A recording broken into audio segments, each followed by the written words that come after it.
Estamos hablando el día de hoy sobre el tema de la medición de los diferentes indicadores, principalmente de percepción pública, de los 2 años de gobierno del presidente Enrique Peña Nieto, y para eso invitamos el día de hoy a 2 investigadores prestigiados del Colegio Sonora, a Juan Pum y a Víctor Peña.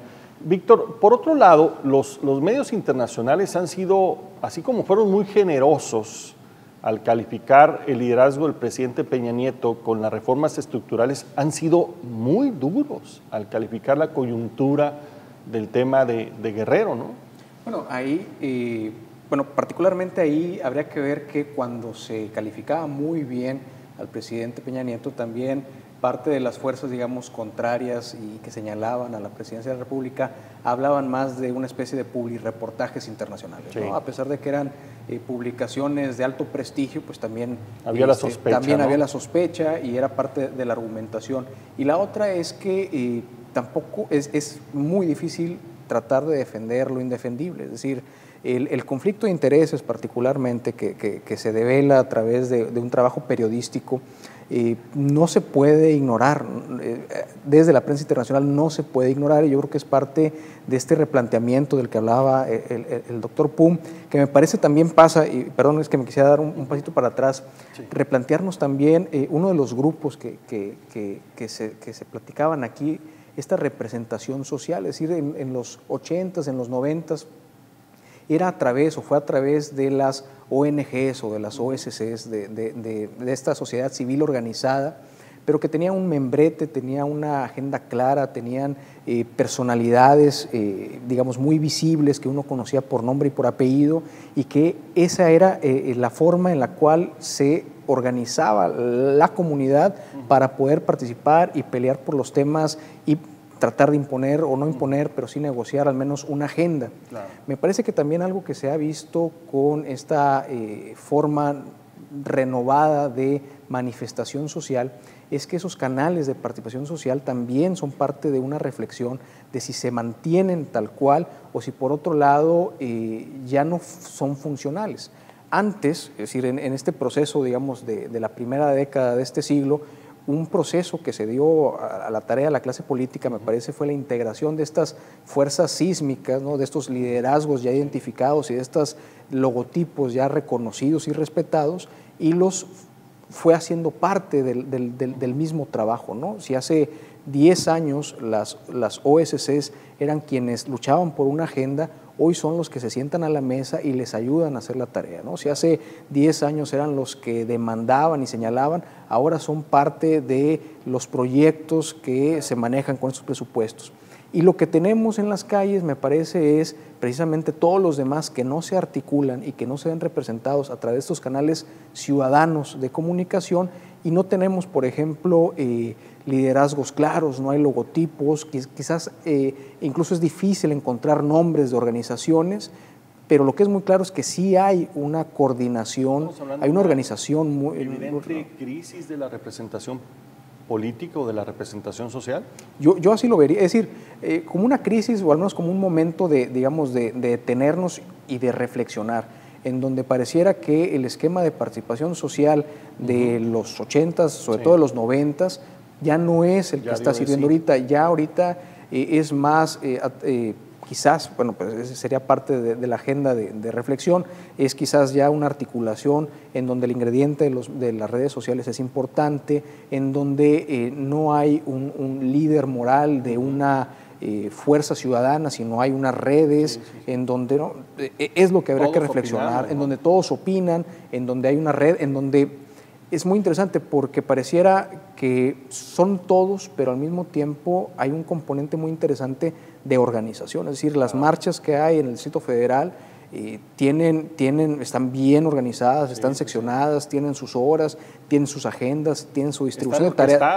Están orquestados con los internacionales, están perfectamente definidos. Totalmente, ¿no? Es decir, es una red en donde no hay, aparentemente, al menos todavía no surgen caras claras, como si era fácil identificar en los 90, por ejemplo, liderazgo, y eso también es parte de una reflexión que me parece replantear. Ahora, esta crisis de la representación política y social podría ser ya el inicio de la culminación en la finalización de un sistema.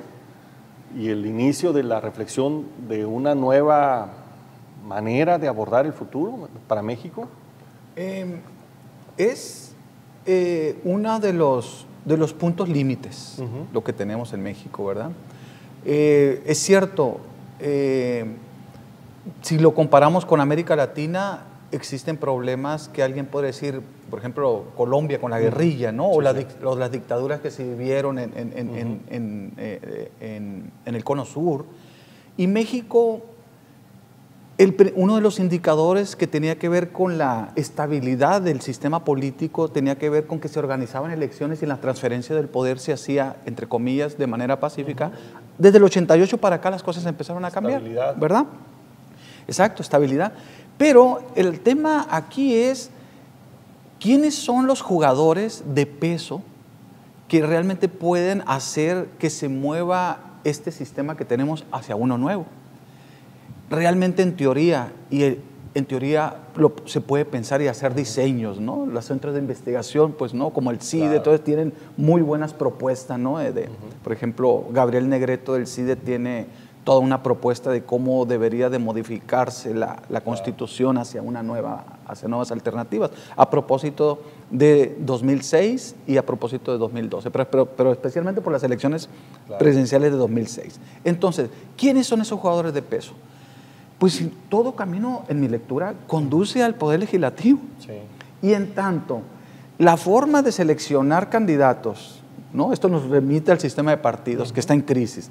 Forma de seleccionar candidatos. Y posteriormente, el proceso defectuoso que hay entre ciudadanos para seleccionar esos candidatos, porque finalmente se involucran asuntos de clientelismo, muchos otros defectos, y se constituye un Congreso que finalmente no responde a intereses, y esto vuelve a ser un lugar común, pues no responde a intereses ciudadanos, sino que responde a asuntos de partido, y a pesar del tema de la reelección, que apenas se va a explorar más adelante hasta 2018, lo que tenemos es un jugador que finalmente, en mi lectura y de manera crítica, no puede pensar ni está interesada.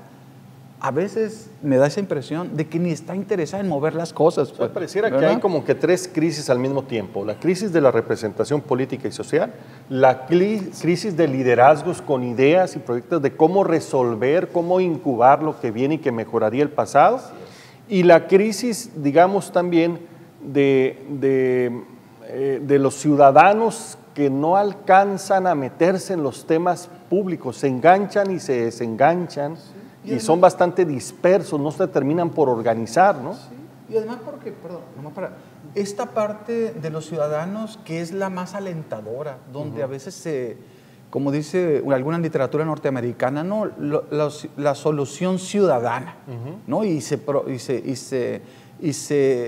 esboza el argumento en torno a que la verdadera solución está en los ciudadanos. El gran problema en México es que toda esta polarización nos hace que esa solución ciudadana nunca llegue. Exacto. Y porque al final de cuentas también las reglas como están, el estado de cosas como está, no permite, pues no empuja a esa ciudadanía a poder construir. Víctor, muchas sombras y pocas luces, ¿no? Bueno, lo que pasa es que esa es la parte, me parece interesante, quizás no alejada del riesgo que nos toca desde esta comunidad, ¿no? Es decir, en donde los modelos planeados, identificados y construidos en una realidad diferente a la nuestra sirven quizás como un punto de referencia, pero también como una fuente de decepción, en donde decimos, híjole, no funciona la comunidad o la ciudadanía, no funciona como sí funciona en alguna parte de Europa. Nos va a la decepción, pero también nos obliga a replantearnos nosotros nuestro propio modelo de participación. Quizás, como identificabas hace un momento, esta idea de la ciudadanía que se engancha por momentos en una agenda, pero que su entusiasmo e interés no le dura más allá de la propia coyuntura, más que el hecho de señalarlo como una pérdida de oportunidad, me parece nos debiera de nutrir la reflexión y decir, bueno, estas son las condiciones con las cuales se está funcionando y en todo caso, ¿qué se puede hacer con este tipo de participación intermitente, ¿no? Lo que nos falta como que esa cultura asociativa, ¿no? O sea, darle más, digamos, más estructura a esta espontaneidad para que sea más permanente, ¿no? Pero nos falta, y no es gratuito que nos falte, es decir, también es consecuencia de un proceso, me parece, de captura en donde quienes se mantienen mucho tiempo en un mismo tema rápidamente son capturados, y como aquella novela, ¿no?, de George Orwell, la rebelión en la granja, es decir, aquellos que criticaban se convierten muy rápido en lo que criticaban. Exacto. Entonces, eso es un poco, digamos, en términos muy generales, lo que puede ser la experiencia propia. Entonces, quizás esta idea de participación intermitente y por coyuntura, más que ser un problema, puede ser parte de la solución a partir de, sí, quizás una idea de un replanteamiento de cómo nos construimos como sociedad y cómo podemos llevar a avances y acuerdos en esta arena con nuestras herramientas y con nuestros perfiles, Tenemos ¿no? que ser más inteligente, porque aquel que levanta la mano le va como en la feria, ¿no? Sí. Y por otro lado, pues estas redes crean estos ahora liderazgos colectivos, ¿no? Que es una discusión, un diálogo, una serie de propuestas que se van consensando más o menos y van tomando forma en el tiempo. Muy bien, estamos hablando sobre los 2 primeros años del presidente Enrique Peña Nieto. Vamos a regresar un momento más con ustedes.